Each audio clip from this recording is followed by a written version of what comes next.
Il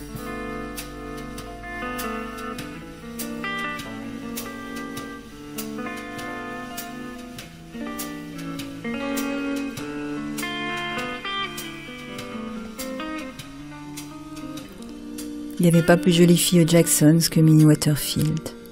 Les soirs où elle y chantait, il y avait tant de monde, tant de types rassemblés au pied de la scène qu'on aurait pu croire que tous les gars de Trémé des autres quartiers s'étaient donné le mot. Il y avait même des blancs. Pour être sûr d'avoir une place, on arrivait très en avance. Bien plus en avance qu'au boulot, ça. On traînait en petite grappe désœuvrée autour du club en attendant l'heure de l'ouverture, habillés pour écouter Minnie comme si c'était pas aux Jacksons qu'on allait, mais au Carnegie Hall, le jour où le Duke y a donné son black, brown and beige. Et plus les minutes passaient, plus on s'agglutinait devant la porte. Torrent humain, bouillonnant, impatient, prêt à faire sauter la digue. Pourtant, c'était qu'un club de seconde zone, le Jacksons, avec ses photos de Billie Holiday, King Oliver ou Jelly Roll et ses Red Hot mangés par la fumée des cigarettes. Un de ces endroits qui fleurissent au fond des ruelles sans réverbère, juste pour que des pauvres types qui n'ont jamais su ce que rêver veut dire se rassurent en constatant qu'ils ne sont pas les seuls. C'était pas rien, Minnie. Pas n'importe qui, elle nous transportait. Tous autant qu'on était, les blancs, les noirs, ceux de Trémé et les autres. On oubliait tout.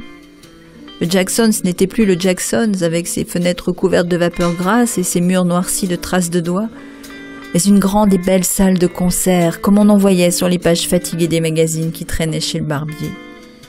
Et c'était Minnie qui opérait cette magie. Parce que, vraiment, il n'y avait pas plus belle qu'elle. Les soirs où elle chantait All the Things You Are dans sa robe en lamé bleu qui lui donnait l'air d'une sirène droit sortie de l'eau, corps ruisselante de gouttes qui accrochait la lumière de la scène, sûr qu'on le touchait enfin du doigt, le rêve. C'était même pour ça qu'on était là, qu'on se pressait devant elle, en élévation à quelques centimètres du sol, oublieux de tout ce qui n'était pas elle. Quand elle en arrivait à You Are the Breathless Hush of Evening, qu'elle modulait avec ce vibrato sourd qui vous cinglait les reins, on imaginait tous que c'était pour nous qu'elle chantait, pour nous seuls, et pas au milieu d'un club qui sentait la crasse, la fatigue, les costumes du dimanche bourrés de naphtaline, et pas non plus en lamé bleu. C'était une gentille fille, Minnie, avec une peau au café au lait veloutée comme un lys d'eau qui lui venait probablement d'un petit maître blanc qu'avait engrossé une de ses aïeules. De beaux grands yeux noirs qu'elle soulignait d'un trait du même bleu électrique que sa robe, des cheveux étrangement lisses, qui effleurait la rondeur de ses épaules comme une main caressante, et généreuse avec ça, de sa voix, de ses gestes, de son sourire qui était à lui tout seul, cet angel glow qui allumait les étoiles.